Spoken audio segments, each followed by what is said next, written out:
బద్ధకం లాంటి సమస్యలు వచ్చే అవకాశం చాలా తక్కువ. యాపిల్ తొక్క ద్వారా కూడా ప్రయోజనాలున్నాయి. అంటే తొక్కలో ఉండే పీచు పదార్థం రక్తనాళాలు చిట్లిపోకుండా రక్షిస్తుంది. ఫలితంగా గుండె సంబంధిత వ్యాధులు రాకుండా, హార్ట్ స్ట్రోక్ రాకుండా ఉంటుంది. అలాగే శరీరంలోని డిఎన్ఏను ఆక్సిడేటివ్ డ్యామేజ్ నుంచి రక్షిస్తుంది. ఒకవేళ శరీరంలో ఆక్సిడేటివ్ డ్యామేజ్ జరిగితే క్యాన్సర్ కు దారితీసే అవకాశం ఉంటుంది. అంటే యాపిల్స్ లో ఉండే యాంటీ ఆక్సిడెంట్లు క్యాన్సర్ కణాల పెరుగుదలను నిరోధిస్తాయన్నమాట.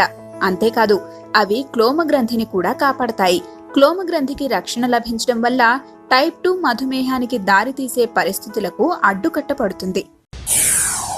యాపిల్ కన్జ్యూమ్ చేసినప్పుడు ఒక మీడియం సైజ్ యాపిల్ తీసుకున్నప్పుడు దాదాపుగా మనకి ఒక 50 క్యాలరీలు లభ్యమవుతాయి. దీన్ని మనం మిగతా ఫ్రూట్ అంటే దీన్ని మనం లో కార్బోహైడ్రేట్ ఫ్రూట్ కింద లెక్క కట్టుకోవచ్చు. అంటే దాదాపుగా ఒక 13 to 15 grams ఆఫ్ కార్బోహైడ్రేట్ అనేది మనకి ఒక యాపిల్లోంచి వస్తుంది.